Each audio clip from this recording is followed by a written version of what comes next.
Welcome to Modern Aikidoist Podcast. Please help by liking, subscribing, and sharing this podcast if you're watching this on YouTube or BitChute. These are all free and help out a great deal. Word of mouth is how shows like this reach more people who are interested. Another way you can support this podcast is by way of a PayPal tip jar. You can leave a donation of any amount you like or set up a monthly donation just like Patreon or Subscribestar. Only I don't make you pay for my content. I only invite you to contribute. There's a link in the description. I sincerely appreciate your interest and support. In today's episode, I'm going to delve into the philosophical side of martial arts training.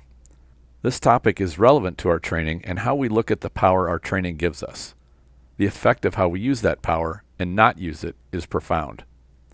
First off, let me clarify a definition.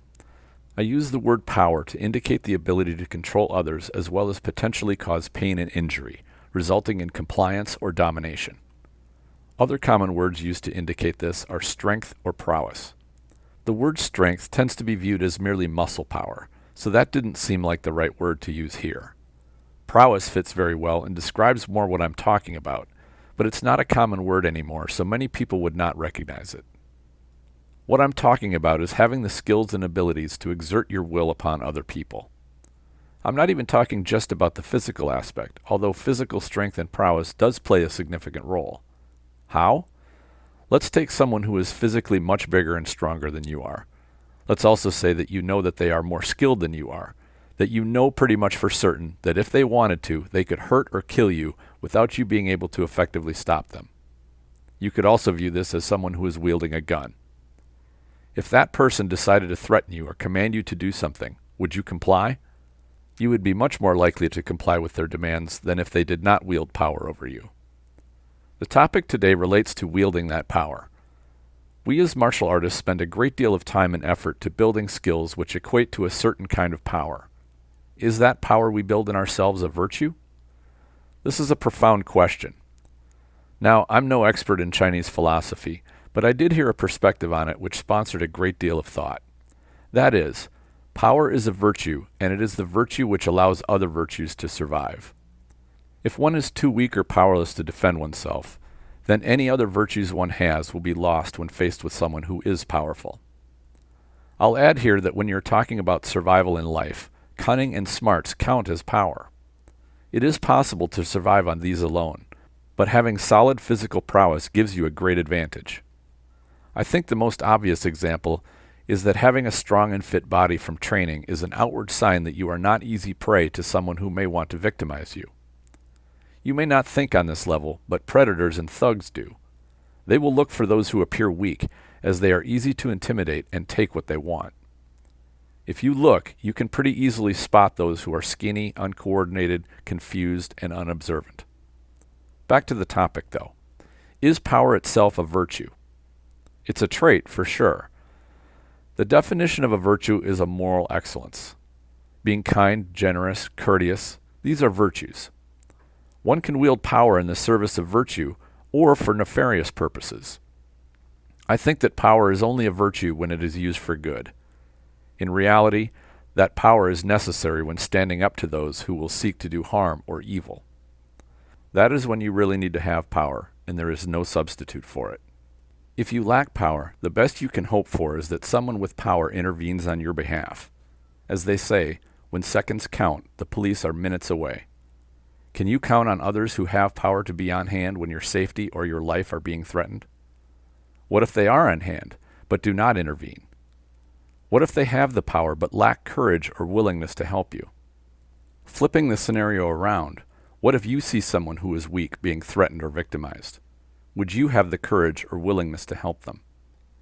What if doing so posed a significant risk to yourself? Has your training honed your own skills and abilities to the point where you could handle a significant physical threat? If not, do you feel you have built your skills to an acceptable level, or do you have more work to do? If we look at our martial art as being a set of practical physical skills meant to protect ourselves, our loved ones, or even innocent strangers, then we must ask ourselves this question.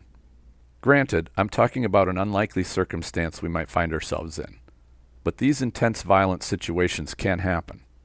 When they do, you have little time to think, and your training must hold true. I would say the dedication and focus of someone who trains to be prepared for such a circumstance are virtues. They are preparing themselves to do what most will not. When they do intervene to save another at significant risk to themselves, they are rightfully viewed as heroes. Society needs people like this if it is to remain peaceful. The sad fact is that there will always be people who will make victims of others. Mankind has advanced a great deal in terms of civilization and enlightenment, although these days one wonders about that. But we have come a long way from where we started, when you look at the broad spectrum of human history. We no longer believe it's acceptable to own human beings as property, for example. This is pretty enlightened, considering slavery was an institution for thousands of years. Yet, we grew beyond it. Sadly, there are people who have not grown beyond realizing that victimizing others is morally wrong. People are robbed, attacked, raped, and murdered every day. Most people know these things are wrong, but not all do. Having the virtue to not do these things to other people is not effective in stopping them from happening to you. Wisdom is a virtue, and being wise enough to avoid places where savages are will help save you from such an experience. While it will improve your odds, it is no guarantee. I'm saddened to see violence becoming more widespread in our world today. It always existed, even in the most peaceful of places, but nowadays the level of risk appears to be rising rapidly. If you are a virtuous person, I think it's worth considering how it is you will protect your virtue and maintain your positive influence on yourself, your family, and the world.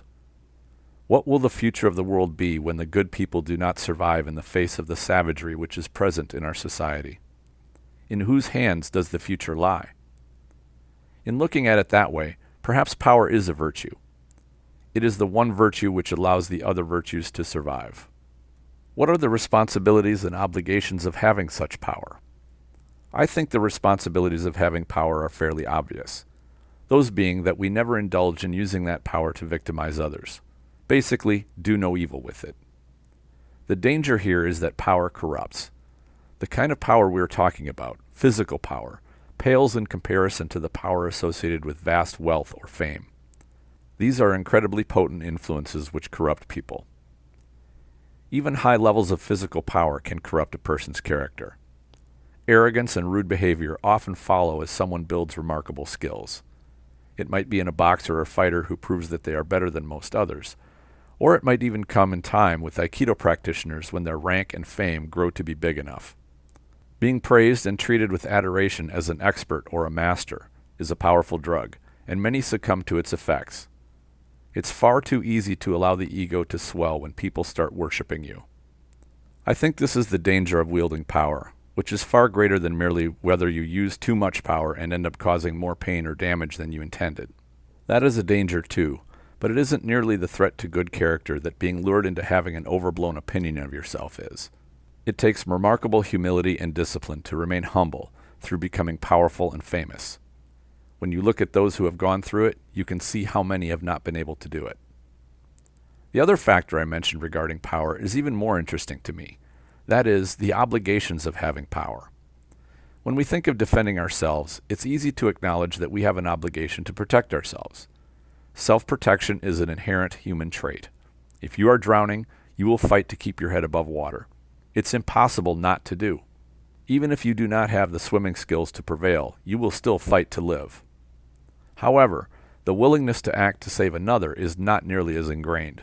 In fact, they are often in conflict. If you know how to swim, then jumping into the water to help someone else is an easy decision. The tricky part comes when there's a risk to your own safety. What if you could die along with the person you are trying to save? This is often the case in violent situations. Our own self-protection instincts will often raise red flags and cause us to hesitate to intervene for fear that our safety might be compromised. Our brains try to evaluate the risks compared to the potential outcomes in order to determine whether our intervention is both necessary and wise. For a loved one, family member, or close friend, we are more compelled to come to their aid. With a total stranger, we are less likely to risk our own safety for them. It's easy to say that we would selflessly risk our own safety as we sit in comfort and speculate, but it's another thing entirely to be faced with having to choose potentially dying to help a complete stranger. Basically, talk is cheap. We must also remember that oftentimes helping someone by sacrificing our own safety does not assure that they will be saved. They might meet the same fate whether we intervene or not. These are all things which may race through your mind in seconds as you are faced with a complex situation which is going bad very quickly. There are no clear answers due to the complexities of human interactions. Every circumstance is different with many influencing factors. Where does virtue come into play? We must each decide for ourselves what is right. People will have different answers, and there is no one-size-fits-all answer. I do believe human beings have a fundamental obligation to protect themselves, their family, and their loved ones. I will go a step further and say that we have a fundamental obligation to contribute to society being peaceful and stable. Of course, this means that we contribute by not using violence in peaceful situations. That part's pretty easy. Where the matter of violence gets tricky is when someone else introduces violence to a peaceful environment. This is where the question of the virtue of power becomes relevant. I believe those with power have an obligation to see that violence is halted. This doesn't necessarily mean apply physical force against an aggressor, although that could be necessary. It means that you intervene to put a stop to violence. In America more than 100 years ago, any adult male who was physically fit and capable was obliged by law to stop a crime in progress. This was codified in law, but this was due to the fact that it reflected the culture. Nowadays, we view law as guiding culture, but that's a whole nother topic. The law at the time held that if someone stood by and let someone else get victimized or allowed a crime to take place, they could be charged with a crime themselves. Fast forward to modern times, and the culture has been completely reversed, primarily driven by legislation. This has been the case for some 50 years or so. We are told never to, quote, take the law into our own hands.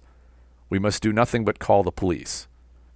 In the last decade or so, culture has adjusted slightly to having people whip out their cell phones and get a video of violence or crime being committed in their presence. This shift in culture has had a profound impact on society and even the need for personal protection skills. What if you are being victimized and no one is there to come to your aid? It makes sense if you are alone with your attacker, but what if you're in a crowd of people and no one will come forward to assist you? As I said before, when seconds count, the police are minutes away. In that time before the police arrive, do you have anything more than hope that you will survive? And now our current era has a new twist thrown in. What if the police don't come when they are called? What if those minutes turn into an hour or more, or they never come? You are on your own. It may just be that all that remains of you is a video which makes it to YouTube documenting your fate. If anything, the fact that police assistance not coming in a timely manner, or at all, makes an even stronger case for the obligation of people to protect one another. I'm not attempting to tell you what you should do, but offer this as something to think about. The turmoil and violence going on right now should make us think very hard about what our role in maintaining our safety and security will be. We should also think of what our obligations to our neighborhood and community are. These may have been well defined in the past, with others taking care of it for us, but that is changing rapidly. When it comes to having any power, particularly the power of violence, we must be well prepared mentally to wield it. It pays to go through and create our own rules of engagement to determine when we will and won't use it, and how we will use it should we need to. It takes a great deal of introspection to determine how far we are willing to go, and what our limits are. These will help us when the stressful time comes, when we need to keep a cool head and act rationally. This is important for when we may need to enter the physical violence realm. What are your thoughts? Please share your ideas in the comments if you're watching this on YouTube, or go to the Facebook group Aikido the Martial Side and post a comment. The Spirit Aikido Online program has now more than 80 videos in the program, with new ones being added every few days. In the most recent series of videos, I cover ways to introduce Jiawaza to your practice group and expand your improvisation skills with Aikido.